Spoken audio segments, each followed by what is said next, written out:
Buenos días. Se abre esta audiencia de vista pública en el expediente número 901 del año 2016, formado por amparo de única instancia, promovido por el señor Héctor David Santos Márquez en contra de la Corte Suprema de Justicia.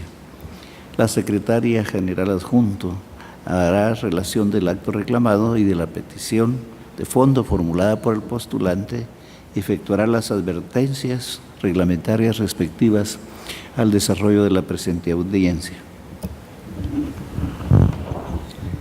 En el presente caso, se señala como acto reclamado el punto séptimo del acta 13-2016 de fecha 17 de febrero de 2016, emitido por la Corte Suprema de Justicia, por el que decidió dar por terminada la relación laboral del postulante con el organismo judicial, teniendo como base el punteo obtenido en la evaluación del desempeño que se le hiciera. En su petición de fondo, el amparista solicita que al dictarse sentencia se declare con lugar el amparo solicitado y como consecuencia se le otorgue en definitiva el amparo instado. Se deje en suspenso definitivamente en cuanto al reclamante el punto séptimo del acta 13-2016 de fecha 17 de febrero del mismo año, emitido por la Corte Suprema de Justicia, por el que decidió dar por finalizada su relación laboral con el organismo judicial, teniendo como base el punteo obtenido en la evaluación del desempeño que se le hiciera. Como consecuencia y para los efectos positivos del amparo, se le ordena a la autoridad impugnada que dicte resolución que corresponde, restituyéndole en el cargo que ostentaba. Se conmine a la autoridad impugnada para que, en el plazo que se le fije judicialmente, dé exacto cumplimiento a lo resuelto, bajo apercibimiento de que en caso contrario se le impondrá la multa de 4,000 quetzales a cada magistrado, sin perjuicio de las responsabilidades civiles y penales en que pudiere incurrir por el incumplimiento al ordenado. Se dicte cualquier otra disposición constitucional que tienda a la pronta y efectiva protección de sus derechos constitucionales y legales violados. Se pronuncie sobre la condena en costas. De conformidad con lo que establece el artículo 67 del Acuerdo 1-2013 de la Corte de Constitucionalidad, quien haga uso de la palabra en la presente audiencia deberá dirigirse directamente al tribunal, expresar sus alegaciones en forma oral conforme al objeto de la vista pública previsto en el artículo 61 del mismo acuerdo y sin dar lectura a documentos, salvo que para ello cuente con autorización del presidente de la Corte. Concretarse al asunto planteado, ser breve, conciso y preciso en su exposición, no proferir expresiones irrespetuosas a las partes o a los miembros del tribunal. Y para la exposición de alegaciones, los intervinientes cuentan con un tiempo no mayor de 15 minutos. Es todo, señor presidente. Muchas gracias. Pueden hacer uso de la palabra el solicitante del amparo y de la vista pública, señor Héctor David Santos Márquez, quien actúa con el auxilio del señor abogado don Ovidio Otoniel Orellana Marroquín, a quien dejamos en el uso de la palabra. Muchas gracias, señor presidente. Muy buenos días a usted y a los demás magistrados y magistradas de esta Corte. Siendo el día señalado para la vista, se presentan los alegatos correspondientes en relación al caso concreto planteado de la forma siguiente. El Consejo de la Carrera Judicial del organismo judicial tiene dentro de sus atribuciones el realizar, conforme lo ordena la ley, un proceso de evaluación del desempeño de los jueces que integran el organismo judicial. En ese sentido, dicho consejo inició un proceso de evaluación de mi patrocinado cuando él se encontraba ejerciendo como presidente del Tribunal Primero de Sentencia Penal de Jalapa. Ese proceso de evaluación culminó, luego de evaluarse los ítems correspondientes, con una ponderación numérica, es decir, conforme está establecido en el manual y reglamentos respectivos, se puede evaluar a un juez con una ponderación de 1 punto a 100 puntos.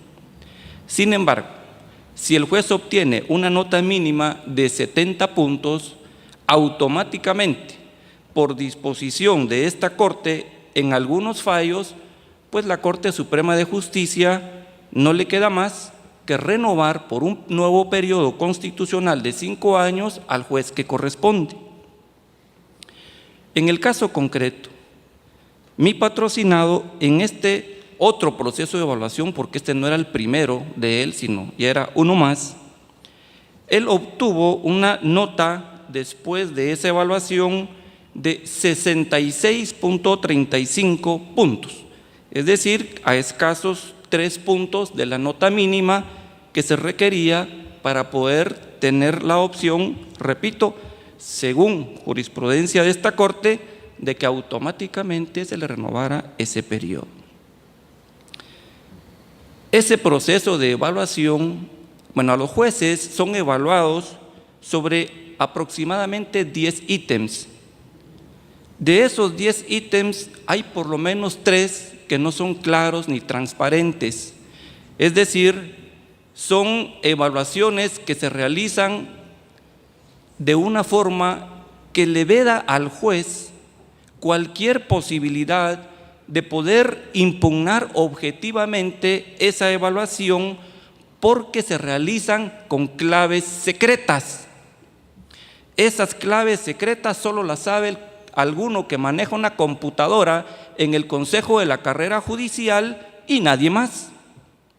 De manera tal que la hoja u hojas que contienen esos ítems evaluados aparecen ciertos cheques que no se saben cuánto valen. Menos se saben cómo es que aparecen ciertos números ahí porque se desconoce a ciencia cierta con claridad y transparencia si lo que se evaluó está bien o está mal. Así de sencillo. Entonces, eso generó que mi patrocinado, contra la decisión de 66.35 puntos, que fue el resultado de su nota, pues él planteara el correspondiente recurso de revisión. La misma autoridad, el Consejo de la Carrera Judicial, conoce y confirma la decisión de la nota de 66.35. Eso conlleva a que mi patrocinado promueva un amparo contra el Consejo de la Carrera Judicial, argumentando, entre otros, el hecho que ya les he señalado, la falta de claridad y transparencia y honestidad en esa evaluación. Eso es de suyo importante, porque cuando un juez gana la nota, aunque sea con 70 puntos, pues el juez está feliz y contento y no le importa cómo lo evaluaron porque simplemente le van a prorrogar por 5 años más su periodo. Pero cuando el juez pierde la nota y empieza a revisar cómo lo evaluaron, se encuentra con que la evaluación no es clara, no es transparente. Ante esa situación, entonces se presentó el amparo que al día de hoy, la Corte Suprema de Justicia no ha dictado sentencia. Eso significa que la nota que obtuvo mi patrocinado al día de hoy no está firme. No obstante eso, el artículo 12 del Reglamento de Evaluación del Desempeño que le fue aplicado a mi patrocinado dice con claridad: el Consejo de la Carrera Judicial no puede enviar a la Corte Suprema de Justicia ese resultado hasta que la nota esté firme. Eso es lo que dice esa disposición legal. ¿Qué hizo el Consejo? No le importó esa falta de firmeza por virtud del planteamiento del amparo y remite a la Corte Suprema de Justicia ese resultado.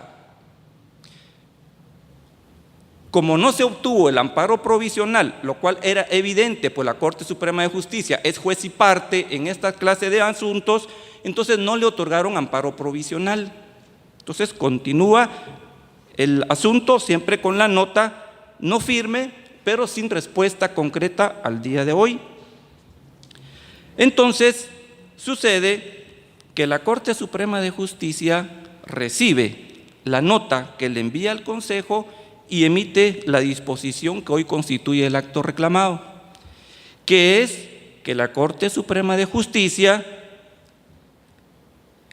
dice que por no haber alcanzado la nota mínima de 70 puntos, la Corte Suprema de Justicia da por finalizada su relación con el organismo judicial. Este es un punto sumamente importante y yo solo quiero resumir en 3 puntos el tema central de los agravios que se ocasionan con esa decisión emitida por la Corte Suprema de Justicia de la forma siguiente. Punto número 1. La Corte Suprema de Justicia no podía, por virtud de la ley, por virtud del mandato que establece el artículo 12 de la Constitución Política de la República de Guatemala, que le llama a garantizar un debido proceso, resolver como lo hizo. ¿Por qué? Porque la nota no está firme a la presente fecha. No hay firmeza en esa nota. Entonces, aquí primero te saco y después veo si tu nota pues está bien o está mal o hay que hacerla nuevamente. Primero te saco y luego vemos ese tema. ¿Dónde está el debido proceso ahí? Ese es uno de los planteamientos que se hacen en el presente amparo. Otro punto sumamente importante. Como ya lo dije y lo leyó la señora secretaria de esta Corte, en la exposición del amparo, la Corte Suprema de Justicia dice que con base en esa nota da por finalizada la relación de mi patrocinado con el organismo judicial. Eso es otra flagrante violación a la Constitución, a la ley de la carrera judicial y a diferentes tratados internacionales que están invocados precisamente en el amparo. ¿Por qué razón? Porque si ustedes revisan detenidamente el artículo 30 de la ley de la carrera judicial, van a poder encontrar que por haber perdido la nota no es causa de remoción del cargo de mi patrocinado. La ley no dice que por haber perdido la nota, usted, señor juez, ya no tiene por finalizada su relación con el organismo judicial. Eso no dice la ley de la carrera judicial. Es más, hay una sentencia de esta Corte dictada dentro del expediente 2877-2015 que claramente dijo, en el caso de un juez de paz, que no había causa para poder dar por finalizada una relación de un juez con la Corte Suprema de Justicia por haber perdido la nota. Estoy hablando de la causa, no del periodo constitucional que no tiene un juez de paz como si lo tiene un juez de instancia. De manera tal que la Corte fue clara y dijo, esa causa de poder dar por finalizada la relación no existe en la ley de la carrera judicial. Y no está en la ley de la carrera judicial. Y el Estatuto del Juez Iberoamericano es muy claro en indicar que a un juez solo se le puede remover por causas legalmente establecidas en la ley. Y la ley no las establece. Además está este otro fallo, que ruego por favor sea debidamente observado. Aunado a lo anterior y como último punto, fundamental para nosotros, es que mi patrocinado entró en un proceso de evaluación, no de destitución. El proceso que realiza el Consejo de la Carrera Judicial es de evaluación del desempeño. Y si ustedes revisan los objetivos que tiene precisamente el manual y el reglamento es ¿para qué? Donde se encuentren deficiencias de los jueces en esa evaluación es para mejorarlos, para superarlos, para apoyarlos, no para sacarlos. Ese es el fin de el reglamento de evaluación y de los manuales de evaluación, cualquiera que ustedes quieran aplicar, aunque el que se debe aplicar es el anterior, por el tiempo y periodo de evaluación de mi patrocinado. En ese sentido, si la Corte Suprema de Justicia, con base en ese procedimiento de evaluación que produce una nota X, en este caso desfavorable para mi patrocinado, según ellos, si quisiese adoptar una decisión de finalización de la relación con el organismo judicial, lo que la Corte tuvo que haber hecho es haberle dicho a él que no se renovaba su periodo, un nuevo periodo constitucional, por haber finalizado el periodo para el cual había sido nombrado, y agregándole, si ustedes quisieran, que tampoco pudo ser considerada su nota en virtud de que la misma no llegó a la nota mínima. Pero la causa de poder dar por finalizado era la relación con mi patrocinado organismo judicial, era por haber finalizado su periodo según el inciso A del artículo 30 de la ley de la carrera judicial, porque los otros incisos no aplican. Pero esa no fue la causa por la que fue mi patrocinado cesado en el cargo. Y cuando se notificó esa decisión a mi patrocinado, él seguía en el cargo. Se presentó el amparo lo más rápido que se pudo. Desafortunadamente, estando él en el cargo, esta corte no le otorga amparo provisional. Y como no le otorga amparo provisional, pues la corte inmediatamente procede a dictar la decisión con esas inconsistencias antes mencionadas. En función de ello, con el debido respeto, señores magistrados… que le quedan 2 minutos aún. ¿Perdón? Quedan 2 minutos para usted todavía. Gracias, señor presidente. En función de ello, con el debido respeto, pues quisiera solicitarles que por favor ustedes examinen adecuadamente el planteamiento realizado, que vean si realmente la invocación que se ha hecho de estos motivos con base en la Constitución, en la ley, tienen y contienen los agravios denunciados. En virtud de lo anterior, con el debido respeto, solicito que al resolver en su oportunidad se declare con lugar el amparo y se hagan las consiguientes declaraciones de rigor tal como fuera oportunamente solicitado. Únicamente y muchas gracias. Para continuar, ahora le corresponde el turno al Ministerio Público por la Fiscalía de Asuntos Constitucionales, Amparos y Exhibición Personal, a través de la señora fiscal Ruth Jessica López, quien actúa en su propio auxilio. Le dejamos en el uso de la palabra. Gracias. Buenos días, honorables magistrados y magistradas, abogados, abogadas y demás público que nos acompaña. En el presente amparo, analizar el acto reclamado que consiste en el punto 7º del acta 13-2016 de fecha 17 de febrero del año 2016, por medio de la cual el organismo judicial da por finalizada la relación laboral con el ahora amparista. Esta Fiscalía considera importante traer a colación que el organismo judicial es uno de los 3 poderes que componen el Estado de Guatemala y, de conformidad con lo establecido en el artículo 208 de la Constitución Política de la República de Guatemala, el periodo de funciones de magistrados y jueces se establece para los primeros de 5 años, pudiendo ser renovados, y para los segundos, pudiendo ser nombrados nuevamente. El artículo 14 de la Ley de la Carrera Judicial establece el ingreso a la carrera judicial, indicando en su literal A que se realiza mediante el nombramiento que la Corte Suprema de Justicia realice de los jueces, cualquiera que sea su cargo o categoría, su grado o categoría.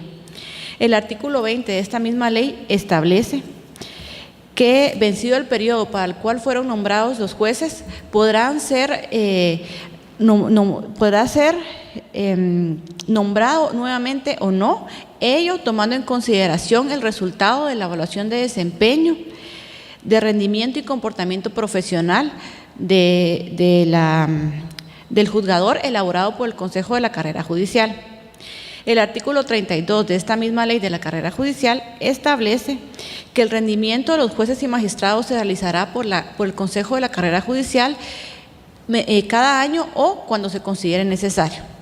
En el presente amparo se realizó la evaluación de rendimiento y comportamiento profesional del hoy amparista como juez presidente del Tribunal de Sentencia Penal, Narcoactividad y Delitos contra el Ambiente del Departamento de Jalapa, el cual concluyó con un resultado insatisfactorio, por lo que la autoridad recurrida consideró dar por finalizada su relación laboral. Ello, como se ha indicado anteriormente, está basado en las leyes antes indicadas, estableciendo específicamente el artículo 32 de la Ley de la Carrera Judicial, que le faculta para finalizar la relación laboral y para no prorrogar el nombramiento para el cual fue nombrado por la Corte Suprema de Justicia. El artículo 209 de la Constitución Política de la República de Guatemala faculta también a la Corte Suprema de Justicia para realizar el nombramiento de su personal, con ello con el objeto de garantizar los mecanismos de ingreso y promoción de ascenso del personal que se encuentra dentro de la carrera judicial. Esta Fiscalía considera que no existe agravio de relevancia constitucional que haga procedente el otorgamiento del presente amparo, pues es evidente que en todo momento se ha respetado el debido proceso, ya que el amparista tuvo a su alcance y presentó en su momento procesal oportuno el recurso de revisión y el recurso de apelación, dentro de los cuales pues manifestó los agravios que ahora pues viene a manifestar aquí al Honorable Corte de Constitucionalidad, y por lo que obtener un resultado insatisfactorio, pues acude a desnaturalizar la función del amparo, pretendiendo que se revise nuevamente un proceso que ya fue conocido ampliamente por el Tribunal Ordinario. Y en ese sentido se considera que la autoridad recurrida actuó de conformidad con los artículos 208 y 209 constitucionales, artículo 14, 20 y 32 de la Ley de la Carrera Judicial, y que el hecho de que él se encuentre inconforme con el resultado de dicha evaluación no es suficiente para acudir a la vía constitucional, pues como lo ha manifestado esta Corte en reiterada jurisprudencia, siendo el agravio un elemento esencial para la procedencia del amparo, no es posible su otorgamiento y protección que dicha acción conlleva sin la existencia del mismo, sobre todo cuando la autoridad recurrida ha actuado dentro de sus facultades legales y no se evidencia violación a derecho constitucional alguno. Este criterio ha sido sostenido por esta honorable Corte en las sentencias emitidas en los expedientes 1489 del año 2004, 1214 del año 1996 y 2110 del año 2004. En ese sentido, y al no existir agravio, esta Fiscalía solicita a la Honorable Corte que al momento de dictar la sentencia respectiva se deniegue el amparo solicitado y se emitan las restantes declaraciones que en derecho corresponden de conformidad con la ley de la materia. Gracias. Se da por concluida la presente audiencia.